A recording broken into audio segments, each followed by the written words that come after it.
এই মুহূর্তে হামজার গাড়ি বহরে সিলেটের আম্বরখানায় আছেন সহকর্মী এস এম ইকবাল এবং হবিগঞ্জের বাড়িতে আছেন রাশেদ আহমেদ খান। সরাসরি শুরুতে যাচ্ছে ইকবালের কাছে। দিন ধরে অপেক্ষায় ছিলেন লাল সবুজ ফুটবল প্রেমীরা, কবে হামজা দেওয়ান চৌধুরী বাংলাদেশের জার্সিতে খেলবেন, কবে বাংলাদেশে আসবেন। একটু আগে ফিরে যেতে চাই, ঠিক 1 বছর আগে যখন বিশ্বকাপ বাছাই ম্যাচ শুরু হয়েছিল তখন কিন্তু সময় সংবাদে একটি সংবাদ প্রকাশ করেছিল লাল সবুজ ফুটবলে হামজা দেওয়ান চৌধুরীর ইনক্লুশন নিয়ে প্রক্রিয়া শুরু হয়েছে। তখন কিন্তু আসলে অনেকে বিষয়টা হেসে উড়িয়ে দিয়েছিল এবং অনেকে গুজব বলে উড়িয়ে দিয়েছিল, কিন্তু সত্যিকার অর্থেই সেই সময় যে একটি প্রক্রিয়া শুরু হয়েছিল এবং তার সফল এবং সঠিক বাস্তবায়নের মাধ্যমে আজ হামজা দেওয়ান চৌধুরী বাংলাদেশে আসলেন লাল সবুজ ফুটবলের প্রতিনিধিত্ব করার জন্য, তা কিন্তু সত্যি হলো। এবং হামজার এই আগমনকে কেন্দ্র করে চমৎকার একটা পরিবেশ কিন্তু আমরা আজকে খেয়াল করেছি। দেশের ফুটবল যে উজ্জীবিত হচ্ছে বা ফুটবল প্রেমীরা বা ফুটবল সংশ্লিষ্ট যারা আছেন তারা যে আবারও নতুন করে ভাবছেন যে না, বাংলাদেশ বিশ্ব ফুটবলে বা সাবকন্টিনেন্ট বা এশিয়ান ফুটবল যেটাই বলি না কেন সেখানে যে আবারও রাজত্ব করার একটা সুযোগ পাচ্ছে বা সম্ভাবনা তৈরি করেছে, সেটা কিন্তু হামজার আগমনের মধ্য দিয়ে ইতোমধ্যে কিন্তু সবাই স্বপ্ন বুনতে শুরু করেছে। এবং শুধু হামজা চৌধুরী না, হামজার দেখা দেখি এর মধ্যে ইতালিয়ান প্রবাসী ফুটবলার ফাহমেদুল ইসলাম সেও কিন্তু দলের সঙ্গে যুক্ত হয়েছে।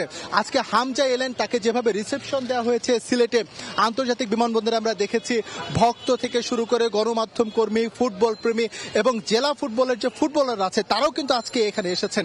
এবং হামজা হাসি মুখে, কিন্তু তার কিন্তু ক্লান্তি ছিল, দীর্ঘ একটা ভ্রমণ ক্লান্তি ছিল এবং গতকাল শেফিল্ড ওয়েডনেসডের বিপক্ষে তিনি একটি ম্যাচ খেলেছেন, তারপরেও তিনি কিন্তু হাসি মুখে, ওর যে ক্রাউড, বিশাল একটা ক্রাউড, এই অভ্যস্ততা হয়তো বা ইংলিশ ফুটবলারদের নেই, এরকম একটু ক্রাউডি পরিস্থিতিতে সামলানো, সেটা কিন্তু হামজা খুব সুন্দরভাবে সামলেছেন এবং তিনি কিন্তু হাসি মুখে তার প্রত্যেকটি কথা বলেছেন। তিনি তার লক্ষ্যের কথা সুস্পষ্টভাবে জানিয়েছেন। তিনি ভারতের বিপক্ষে কি করতে চান, কিভাবে ভারতকে হারাতে চান, কিভাবে ভারতকে হারিয়ে লাল সবুজ ফুটবলের নতুন দিনের সূচনা করতে চান, সেটা কিন্তু তিনি বেশ স্পষ্ট ভাষায় বলেছেন। একই সঙ্গে তিনি বলেছেন এই যে ক্রাউড, তাকে যে ওয়ার্ম রিসিপশন দিয়েছে লাল সবুজের যারা সমর্থক রয়েছে বা যারা এখানে কর্মকর্তারা রয়েছে, এটাতে কিন্তু তিনি বেশ অভিভূত।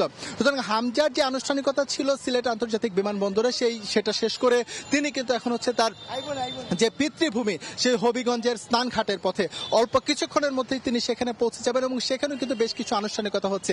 এবং আরো একটা কথা কিন্তু বারবারই বলতে হচ্ছে যে দেশের প্রতি এবং মাদারল্যান্ডের প্রতি যে ভালোবাসা, সেই ভালোবাসার টানেই কিন্তু তিনি আজকে হবিগঞ্জে এসেছেন। এবং বারবারই করে কিন্তু একটি কথা বলা হচ্ছিল যে হামজা চাইলে কিন্তু সরাসরি ঢাকায় এসে ক্যাম্পে যোগ দিতে পারতেন, সেটা না করে তিনি হবিগঞ্জে এসেছেন।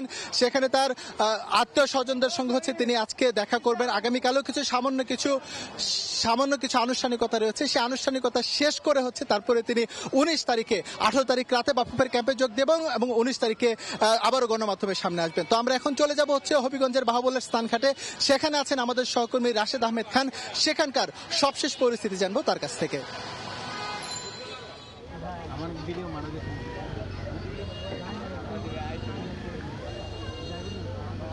হামজা চৌধুরীর বাড়িতে একটি যেন উৎসবের আমেজ সকাল থেকে বইছে। আমরা সকাল থেকে ছিলাম হামজা চৌধুরীর বাড়িতে।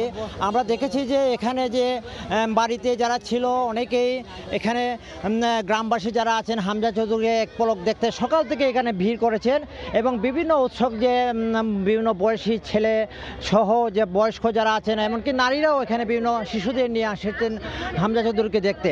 আমরা কথা বলেছিলাম যে তারা সব যারা এলাকাবাসী আছেন তাদের একটাই দাবি যে হামজা চৌধুরী আসলে এখানে যে আসছেন এটাই তাদের জন্য বড় পাওয়া। হামজা চৌধুরী এতদিন বাংলাদেশের বাইরে থেকেও দেশের জন্য সুনাম কুড়িয়েছেন এবং বিশেষ করে হবিগঞ্জের বাহুবলের স্থানঘাট, এই স্থানঘাট গ্রামবাসীর জন্য তারা সুনাম কুড়িয়েছেন। স্থানঘাট গ্রামবাসী গর্বের সাথে হামজা চৌধুরীকে স্মরণ করছে এবং তাদের মধ্যে যে একটা উচ্ছ্বাস আমি সকাল থেকে দেখেছি যে তরুণদের মধ্যে এবং যারা আছে এখানে, যারা বিভিন্ন ক্রীড়ামোদী আছে, তারা সকাল থেকেই এখানে এসেছেন এবং জেলার এই বাহুবল উপজেলার বাইরেও বিভিন্ন উপজেলা থেকে মানুষজন এসেছেন হামজা চৌধুরীকে দেখার জন্য। আমরা যতটুকু জেনেছি যে সিলেট বিমানবন্দর থেকে হামজা চৌধুরী বাহুবলের নিজ গ্রাম স্থানঘাটের উদ্দেশ্যে রওনা দিয়েছেন এবং তাকে হাইওয়ে রোডে কয়েকশো মোটরসাইকেল দিয়ে, এখানে যারা উঠতি বয়সে যারা যুবক আছেন, যারা তরুণ আছেন, তারা কয়েকশো মোটরসাইকেল নিয়ে শোডাউন দিয়ে তারা বাড়িতে নিয়ে আসবেন।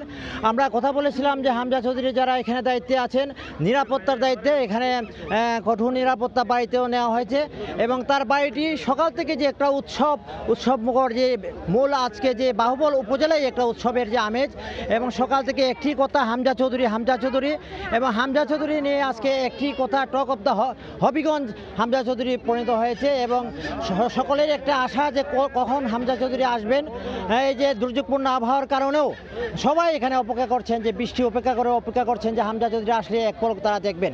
এবং আমরা যতটুকু জেনেছি যে এখানে হামজা চৌধুরী এতিমদের সাথে খেলবেন এবং গ্রামে একদিন থাকবেন।